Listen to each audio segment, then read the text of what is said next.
Within the abandoned asylum, rusted wires bite into effigies suspended in endless decay.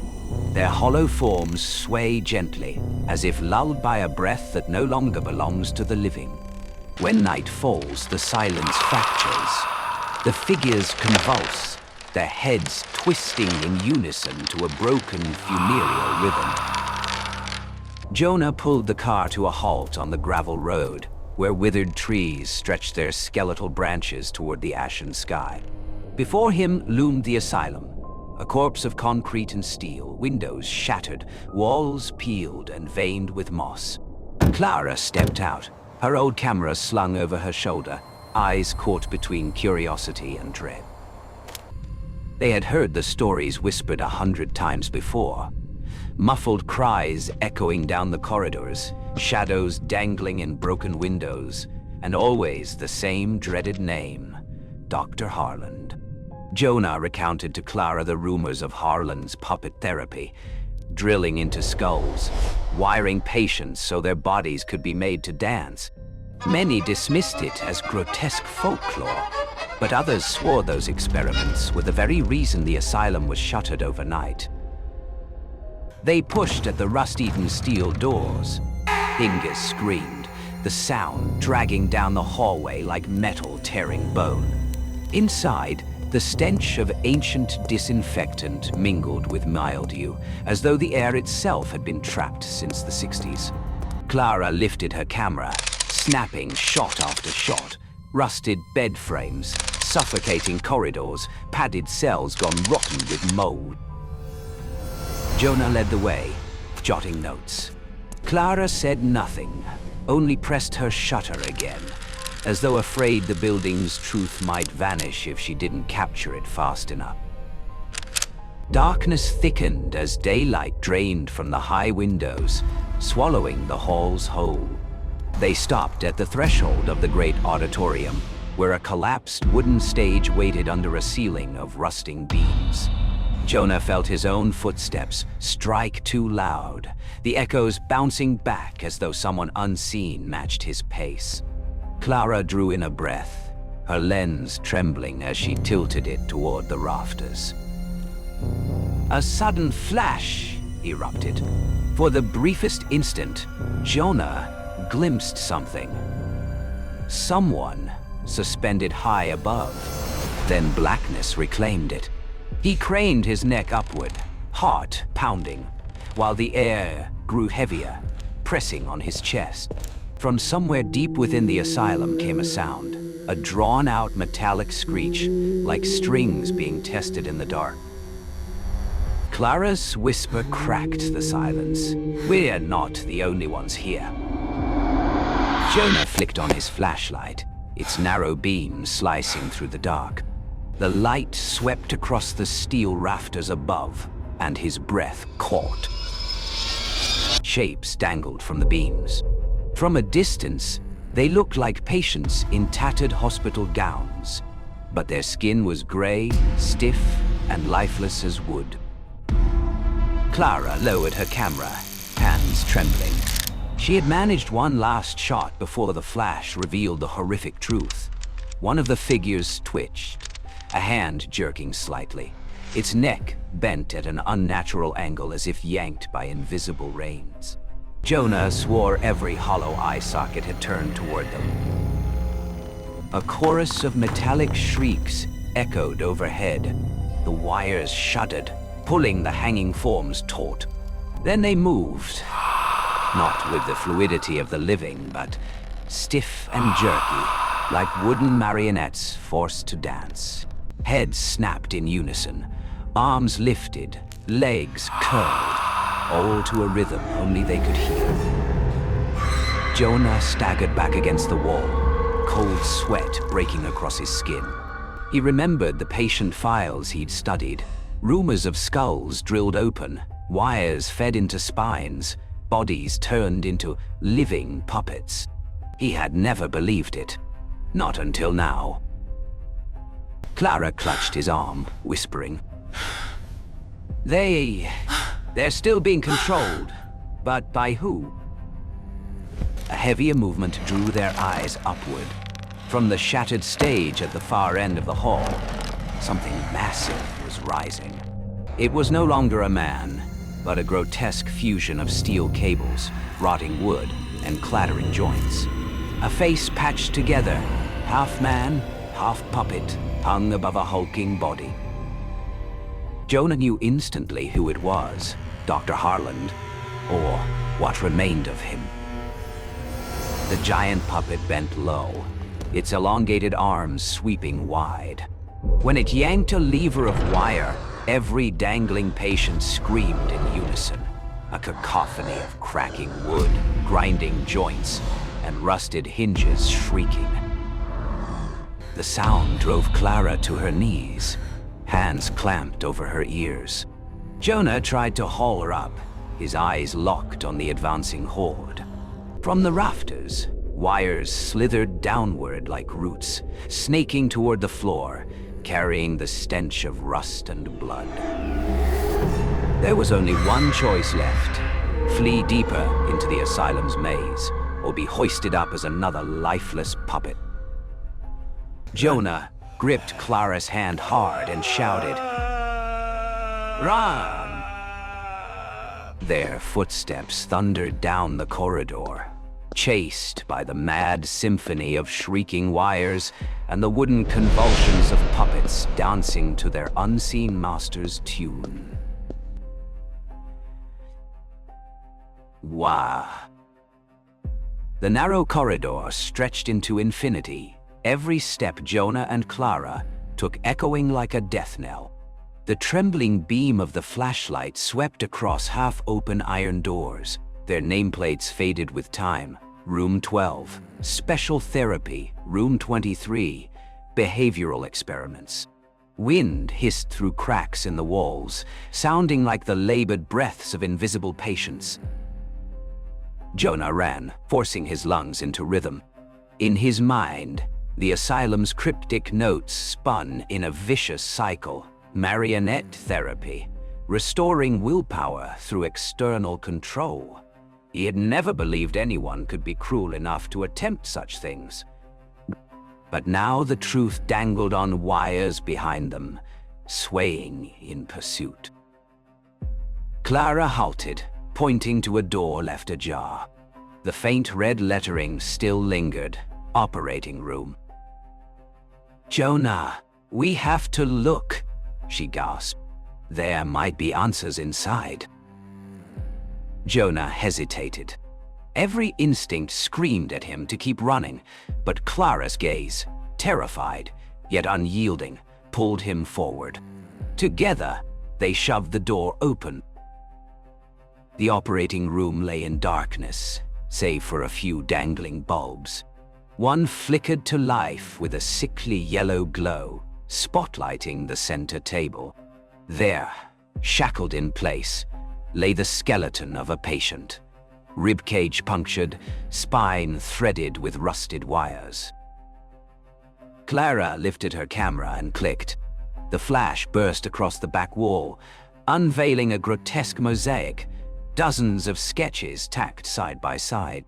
Human bodies redrawn as puppets, their joints hinged with steel, every pencil stroke marking a drill wound. In the center hung the largest draft, its title scrawled in bold. Project Marionette, Total Control. Jonah's stomach twisted. He stepped closer, trembling fingers brushing the smeared ink. At the corner, a signature still lingered. Crooked, desperate, Harland, 1963. A sudden clang of metal jolted them. They spun around as the ceiling cracked, wires slithering downward to coil around the skeleton's limbs. The corpse jerked violently, then sat upright, jaw grinding with a splintering rasp. Dot. Clara screamed, while Jonah dragged her into the corner. The puppet corpse staggered forward, wires threaded through its eye sockets and chest, twitching with each unnatural step. Every footfall was the sound of wood splintering, every pull of the wires a discordant note. From the distance came a voice, low and rhythmic, like a conductor's count. 1, 2, 3. Jonah froze. Harland was orchestrating the entire asylum like a stage, each puppet moving to his cadence. He squeezed Clara's hand, eyes locked on the narrow exit across the room. "Run when I say now." The puppet advanced, iron arm swinging down. Jonah zeised a rusted bar from the floor and swung upward, clashing against the blow. The screech of metal on metal shrieked through the room, sparks flying. In that instant, Clara dashed through the door, Jonah racing after her. They plunged into another corridor, leaving behind the relentless beat echoing through the asylum, louder, heavier, as if the building itself had a pulse. Jonah gasped for air, one truth burning inside him. Unless they destroyed the thing at the center of it all, they too would be dragged upward to dangle among the others, lifeless marionettes swaying in Harland's grip. Nisai, never way. The metallic shrieks of the wires still trailed them, but Jonah was beginning to notice a pattern. The cadence, 1, 2, 3, echoed from deep within the asylum, steady as a war drum. Each time the rhythm quickened, the puppets they encountered in the corridors twitched awake, turning in unison toward them. "Clara," he whispered, "the sound guides them. If we follow it, we'll find where Harland is pulling the strings." Clara nodded, her face pale, but a spark of resolve flickered in her eyes. She clutched the camera as if it were the last weapon she had. They descended a rotting spiral staircase. Dust coated the steps, clawed with endless gouges where wires had scraped across the stone. Jonah's hand skimmed the damp brick wall, the chill sinking into his skin like a parasite.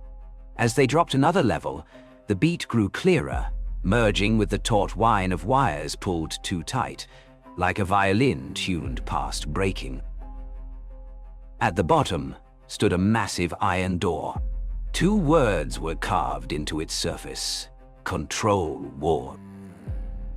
It hung slightly ajar, and through the crack spilled a red glow, pulsing with every count of the rhythm. Jonah drew a sharp breath and pushed it open. Inside lay a circular chamber, its ceiling a high dome from which hundreds of wires dangled like metallic roots. Each tether fed into colossal gears that churned with a grinding tempo. And at the very center, enthroned upon a towering chair, sat the husk of Dr. Harland. His body was no longer whole. Half his face had rotted away, yet his eyes remained open, milky and unblinking. Wires pierced his ribs, spine, even the skull itself, latching him into the machinery. Each turn of the gears yanked his body in violent spasms, and with every jolt came the thunder of puppets shifting above. Clara covered her mouth, choking back a scream. Jonah could not look away. This was no mere mad doctor.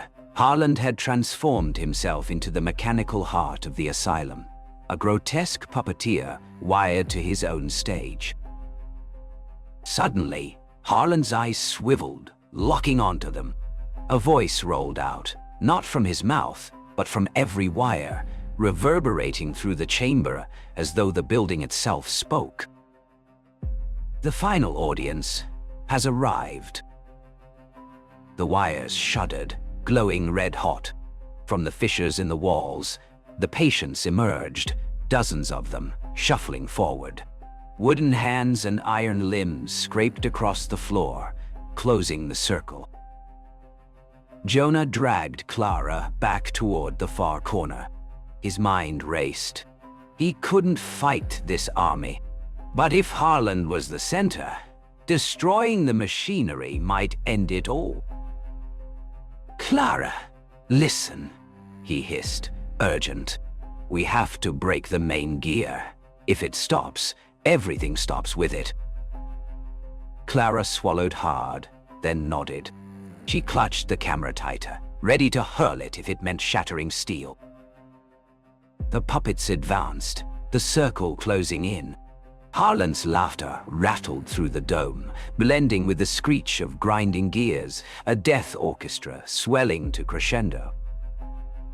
Jonah tightened his grip on the rusted iron bar, eyes locked on the glowing heart of the machine. There was only one chance, to strike before the wires closed in, before they too were bound, suspended among the Asylum's collection of lifeless marionettes. Wah! Jonah tightened his grip on the iron rod, his heart pounding like a war drum. The puppets closed in, their hollow eyes gleaming, wires shrieking as they strained. At the center, Harland convulsed with each grinding turn of the gears, half his ruined face curled into a grotesque smile.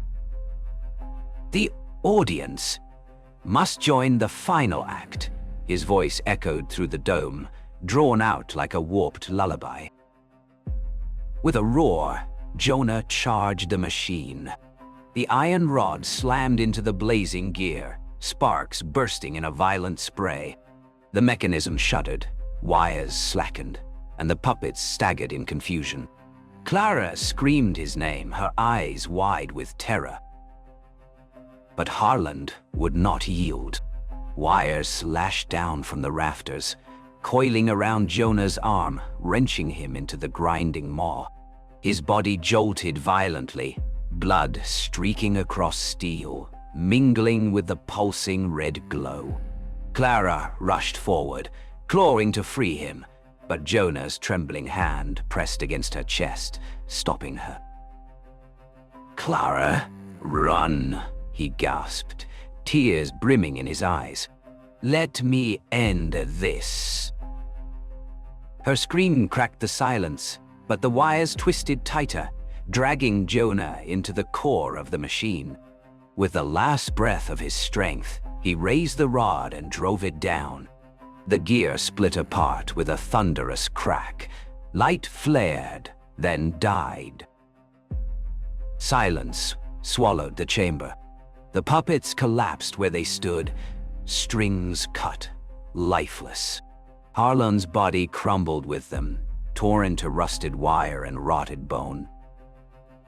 Clara fell to her knees. Before her lay only shattered metal and a smear of blood, the last trace of Jonah. He had been consumed by the machine he destroyed. Beyond the asylum walls, dawn broke at last. Pale light crept through shattered windows, but in Clara's eyes it reflected nothing but a hollow void. The memory of Jonah and the shriek of steel wires would haunt her forever, like a play that refused to end, its curtain never falling. And PC.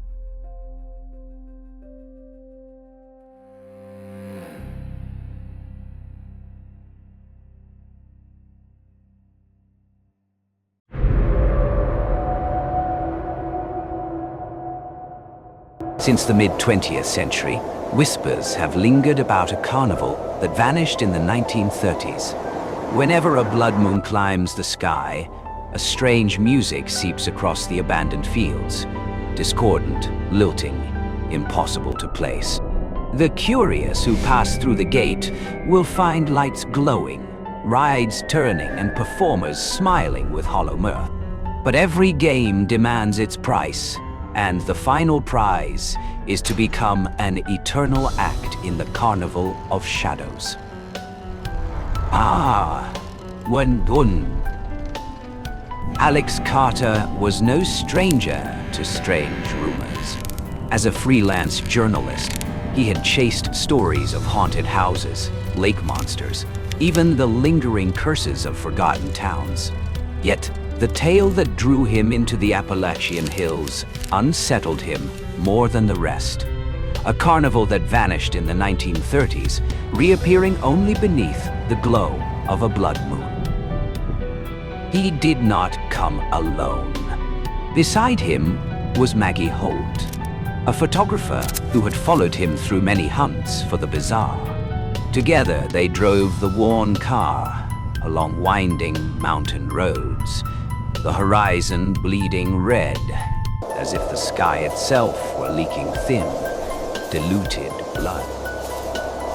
The field where the carnival was said to rise stretched out in desolate silence, nothing but brittle grass the color of ash.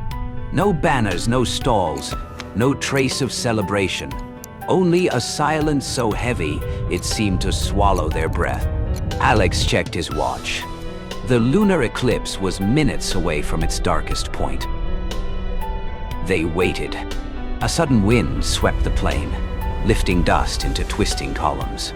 From the emptiness came a sound, low, warped, unmistakably brass, as though a trumpet were groaning from deep underground.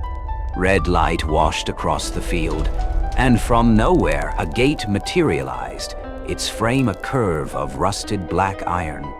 Above it hung a sign that shimmered unnaturally, Black Carnival. Alex held his breath.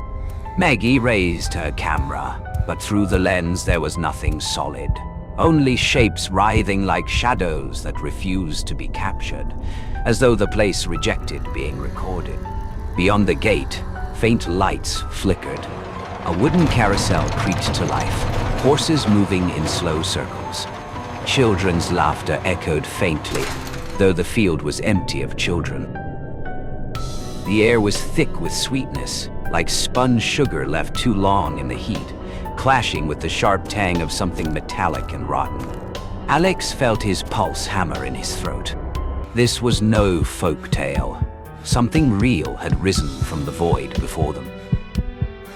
He turned to Maggie. No words passed, only a single grim nod.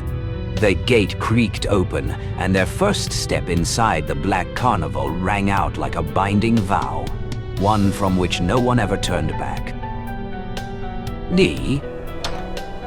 The air inside the carnival was heavy with sweetness, but the sweetness choked like smoke, burnt sugar laced with the bite of rust. Along the midway, booths glowed with sickly yellow bulbs, colors bright at first glance, yet collapsing on closer inspection into warped wood and peeling paint. From somewhere unseen, a brass band wheezed out broken notes, the melody lurching between low groans and sharp shrieks, never finding rhythm. Out of the haze, a towering man appeared, cloaked in black and white stripes. His face was hidden beneath a cracked mask, only his eyes exposed, burning like furnace coals.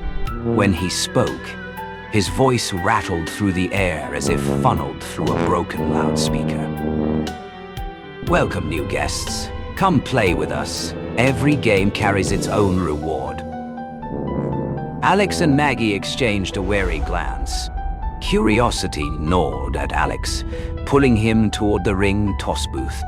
Rows of glass bottles waited, their throats impossibly narrow. He tossed the first ring, and against all odds, it landed.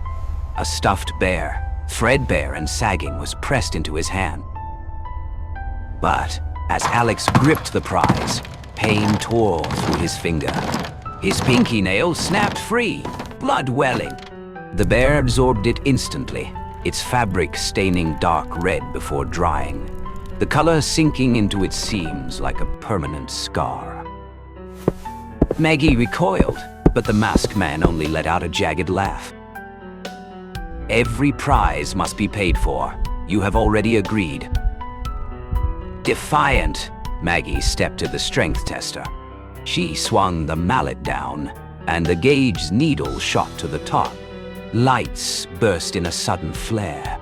Her prize was a porcelain doll, already fractured with hairline cracks. The moment she lifted it, her palm split open, as though the skin had been peeled away in a single strip. Blood smeared across the doll's porcelain face, seeping into its lips until they gleamed crimson. Alex yanked her back, his heart hammering. He understood now. Every carnival game here was fed by flesh and blood. The prizes were no trinkets at all, but parasites feeding on what the players lost. From deeper within the carnival, the music surged, drums and horns, urgent, commanding them forward. The masked man spread his arms like a grotesque master of ceremonies, voice booming with glee. This is only the beginning. The true performance awaits. Ahead, a rotting wooden door creaked open, revealing a funhouse of mirrors. Thousands of distorted reflections stared back, bending and twisting like bodies drowned in red water. The blood moon's glow poured through the glass, every reflection rippling as though alive. A chill crawled up Alex's spine. The carnival was tightening its grip, and with every step, they had already wagered their own flesh. Neem, eyes. The mirror tent sealed shut behind Alex and Maggie, as if an unseen hand had slammed the door from outside. Dim crimson light seeped through the heavy canvas, scattering into endless shards across the mirrors.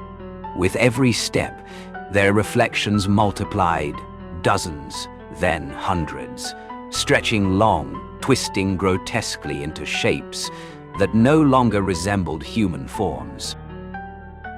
The carnival's music faded into the distance, replaced by a soft undercurrent, like whispers bleeding from the glass itself. Alex halted, pulse racing. In the mirror's warped reflection, his face was no longer whole.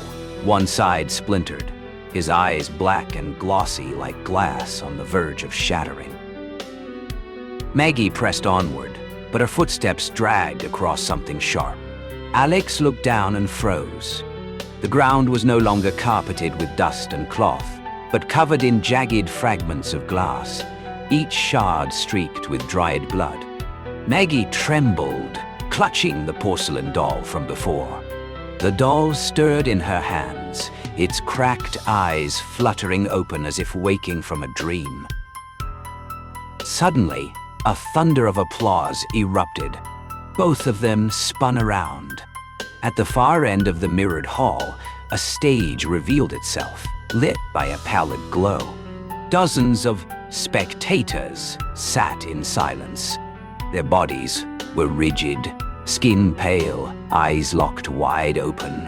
At first, they seemed like wax figures, but as Alex drew closer, dread curdled in his stomach. They were real. Human.pie. Their souls had been hollowed out, leaving only husks. A few still breathed shallowly, lips twitching as if to beg for help, though no sound escaped. Maggie stumbled back, colliding with a mirror. The surface rippled, and another figure appeared, her reflection but hollow-eyed, its mouth slashed open in a grin that reached ear to ear.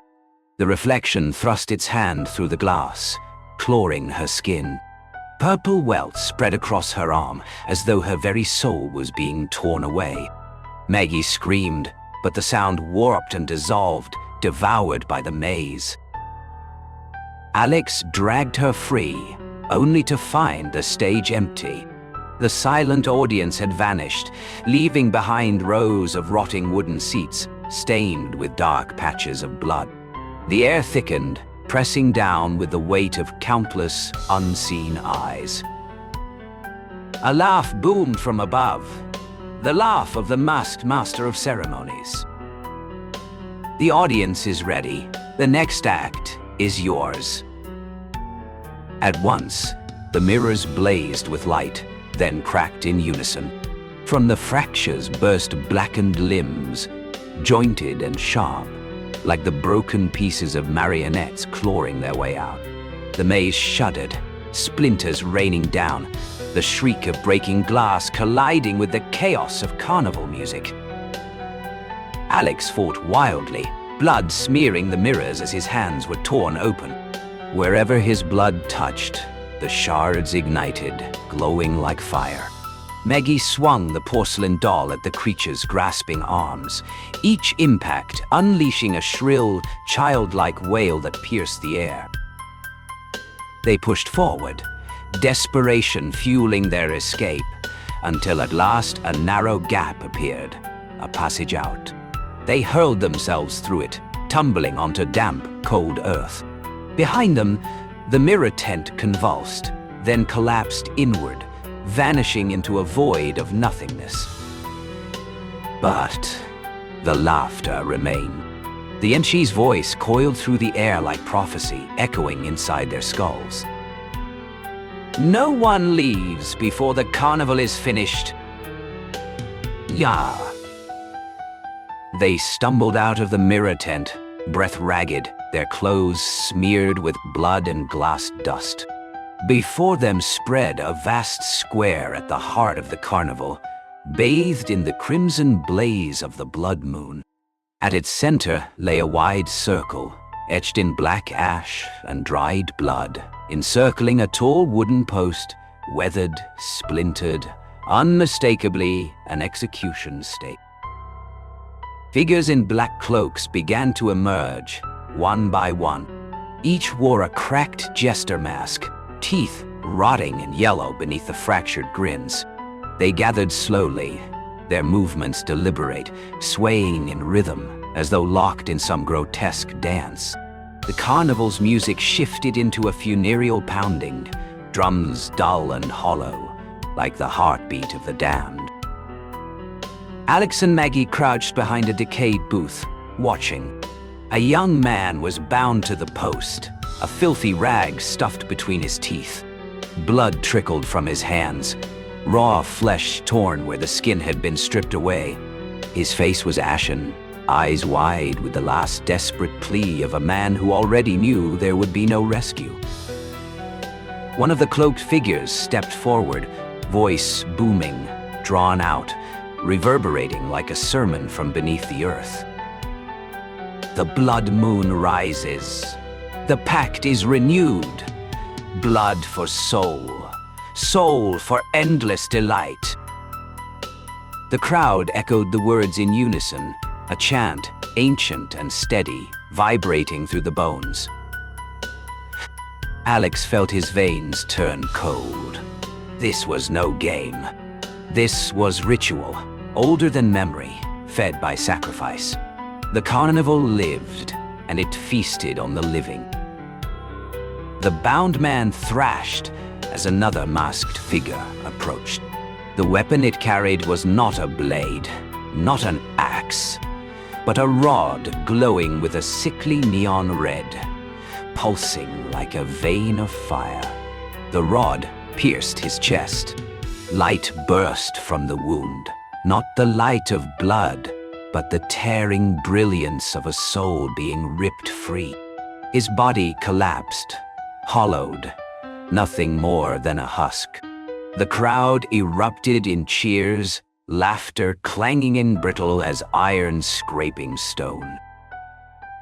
Maggie shook, tears shimmering in her eyes. Alex gripped her hand, whispering hoarsely, "We have to escape before it's us."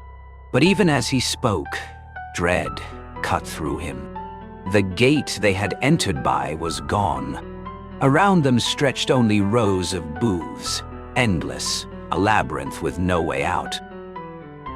From above, the MG's voice descended, sharp and merciless, each word a decree. The newcomers have played their first game. The pact has claimed them. The next act is their sacrifice. As one, the cloaked congregation turned, dozens of cracked masks locking onto the shadows where Alex and Maggie hid. The sound of footsteps followed, slow and deliberate, pounding like the carnival's own heart. Alex drew in a sharp breath, clutching the blood-stained teddy bear, the cursed prize that had already tasted him. Maggie held the porcelain doll, its glassy eyes glittering as if infused with the soul it had devoured. They both knew now. The games had carried them too far. They were no longer spectators. Under the blood moon, they were the chosen offering. Now! Ow! The drums pounded like a colossal heart, their rhythm echoing across the carnival. The masked crowd closed in, hollow eyes fixed upon Alex and Maggie. At the center of the square, the execution post rose again, waiting for its next sacrifice. Alex gripped Maggie's trembling hand, feeling her fear vibrate through his own bones. He knew there was no escape. The gate was gone, the carnival sealed tight around them, like the jaws of a vast predator. The prizes they carried now pulsed with menace. The blood-stained teddy bear, the porcelain doll with burning eyes. They whispered in voices only he and Maggie could hear, urging them toward the circle of sacrifice. The masked mech emerged, towering, his shadow engulfing the square. His voice thundered, drawn out and merciless. The audience waits. The carnival demands a new act. And you, Alex, you will light the stage. Two cloaked figures lunged, seizing Alex in arms cold as iron. He fought, thrashing wildly, but their grip was unbreakable. Maggie screamed, rushing forward, only to be hurled aside. The porcelain doll shattered in her hands, and from its broken shell poured the shrill cries of children, echoing into the darkness. They bound Alex to the post. The blood moon blazed down, painting his skin in a suffocating red glow. The MC lifted the glowing rod, burning like a coal ripped from hell, and pressed it to Alex's chest. Agony ripped through him, but Alex did not scream.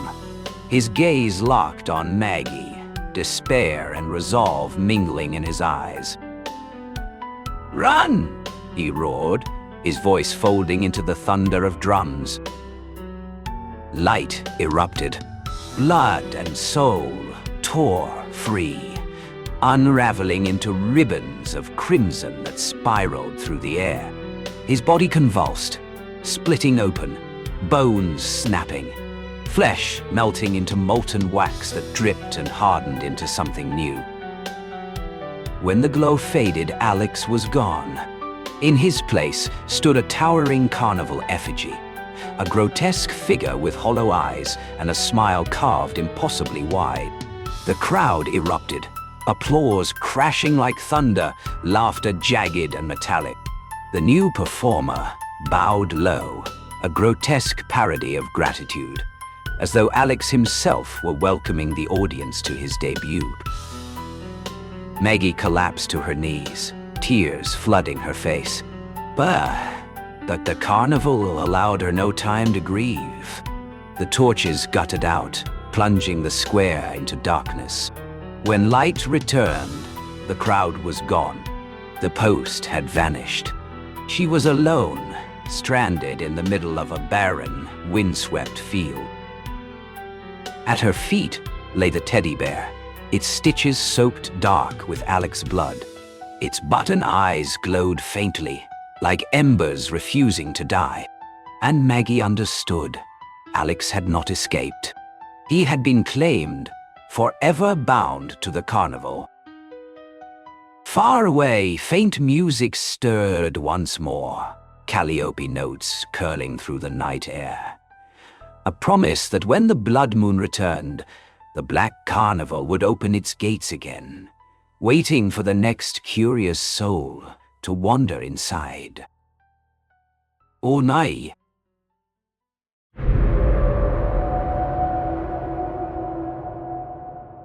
In the rotting carcass of an industrial city, humanity suffers a grotesque affliction. Blood hardens into glass, and veins toll like brittle bells when they fracture. Those who collapse do not bleed. They shatter, their bodies unraveling into shards of crystal that chime a mournful hymn as they scatter. But beneath the city's foundations, buried deeper than steel and stone, something older still awakens, a creature whose heart beats in living things. Now, Marcus Hale, a maintenance engineer in the industrial sector, had long grown accustomed to the stench of burning oil and the groan of failing machines. But lately, a new sound haunted the air. A faint, chilling chime, like glass splintering in the wind. The first time he heard it was in the old foundry, where his longtime co-worker Joseph suddenly crumpled mid-shift. Joseph's body convulsed, his skin pale and drenched in sweat. Rushing to help, Marcus felt it through the man's soaked shirt. Veins stiff as wire, vibrating under his touch. A pale blue glow traced along Joseph's neck, translucent and glimmering like crystal. "Help me," Joseph rasped. Then came the crack. His arm bent unnaturally, snapping not like bone, but like brittle glass. Marcus staggered back, horrified, as Joseph's body fissured, splinter by splinter. No blood flowed, only a crystalline sheen spreading through his flesh. Within seconds, his friend disintegrated into 1,000 shards, scattering across the floor in a ringing cascade like a funeral bell. The other workers fled, their screams ricocheting down the iron hallways. But Marcus remained frozen, staring at the jagged remnants of a man who had once laughed beside him over late-night shifts. No breath, no blood, only silence, and the terrible hymn of glass breaking. In the days that followed, the city descended into quiet chaos. Whispers spread like wildfire of those who walked with chiming veins, We have to get out of who here. fell and shattered into nothing. Officials denied everything. Newspapers ran blank, but the streets emptied after dusk. Doors were bolted, windows veiled, and eyes averted as if the sickness could spread through a glance. Marcus could not sleep.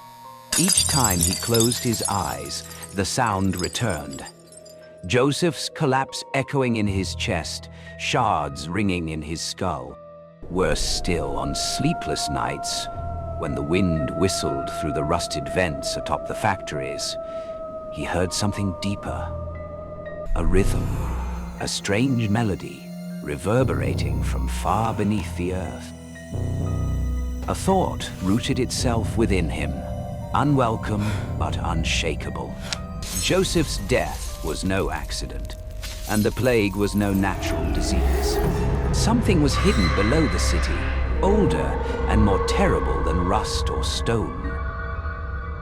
And Marcus knew if he did not uncover it, his own veins would soon toll like glass bells. Nananiao, tea. The city hospital reeked of disinfectant, yet beneath the acrid sting lingered something colder, the faint tang of rust, mingled with the dust of ground glass.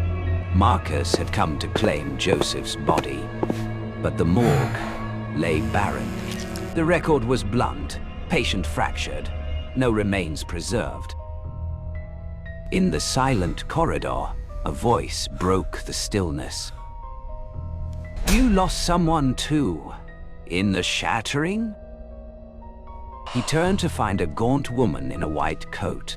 Her eyes, ringed with sleepless shadows, burned with an intensity that unsettled more than comforted. She introduced herself, Dr. Iris Ward, resident physician. Without waiting for reply, she tugged him into a cramped laboratory where yellow light flickered over rows of vials. Inside the glass, blood was no longer blood. In one vial, liquid once red had grown translucent, flecked with jagged shards that caught the light like splinters of ice. Iris raised it carefully. "This isn't coagulation," she whispered.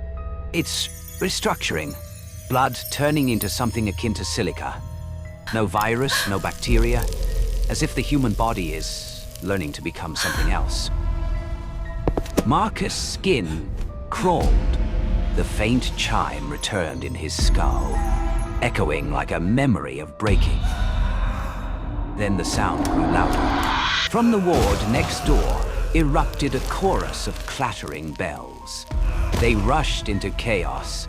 5 patients screamed at once, bodies convulsing, veins glowing like molten glass beneath their skin. Then came the fractures, sharp, merciless, deafening. In an instant, their forms burst apart, crystalline shards cascading through the air, painting the corridor in a rain of glittering death. Noses scattered, windows shattered. Iris stood paralyzed, but Marcus dragged her back, shielding her from the storm of fragments. When at last the ringing dimmed, only a sparkling dust coated the floor, shimmering like frost beneath the lights. Iris's breath trembled. This can't be illness. It spreads another way, and I think the source lies beneath the sewer veins, where the old bedrock cuts through the city. Marcus glanced down at his own hand. A shallow cut still seeped red from the shards, but in the dim glow he caught a glint of translucence threading through the blood. His pulse thundered. The city was becoming an instrument for something vast and unseen. And if he and Iris failed to uncover it, every heartbeat would toll like glass bells until nothing remained but a symphony of ruin. Nawa. Rain slicked the city that night, turning the streets into broken mirrors beneath jaundiced lamps. Marcus and Iris followed a faded address buried in the patient files. Samuel Kerr, a sewer worker, the sole survivor of an accident that had reduced his crew to glass dust. They found him in a damp boarding room at the city's edge.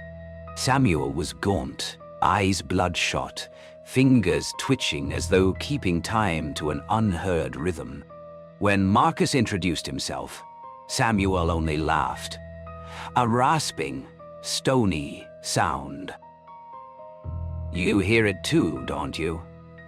That ringing, it never leaves. His voice dropped to a whisper as Iris pressed him about the day of the accident. Samuel told of drilling into an unfamiliar vein of rock deep beneath the tunnels. From it spilled a cold blue glow, and then the singing began. Not human, not words, just the crystalline resonance of glass upon glass. His fellow workers froze, eyes hollow, until one by one they shattered. Samuel alone had fled, but ever since the song gnawed at his skull, louder with every night. As he spoke, Marcus caught it too. A faint tapping from beneath the warped floorboards, measured, relentless.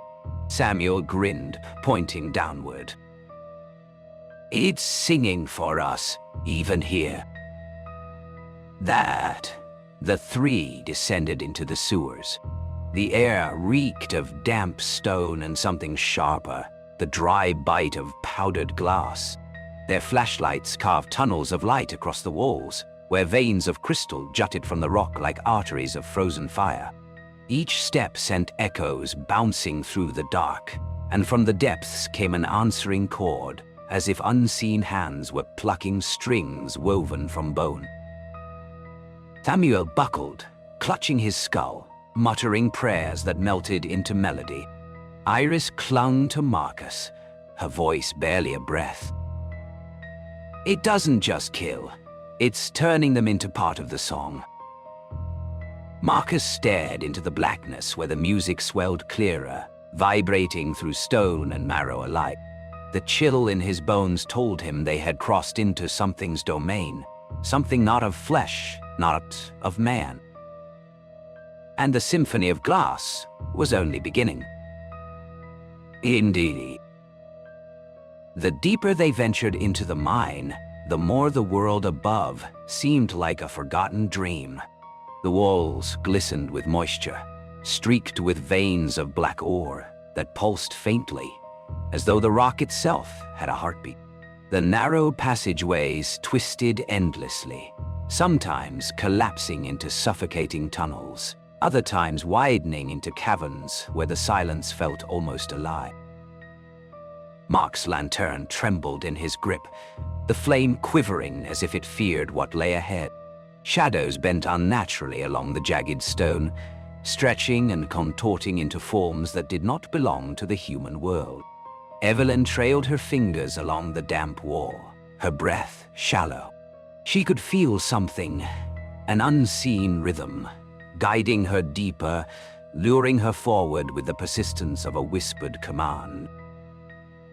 The deeper they went, the heavier the air became. A stench rose, iron, rot, and something far older. The ground beneath them was littered with scraps of rusted tools, helmets split down the middle, skeletal remains half buried in shale.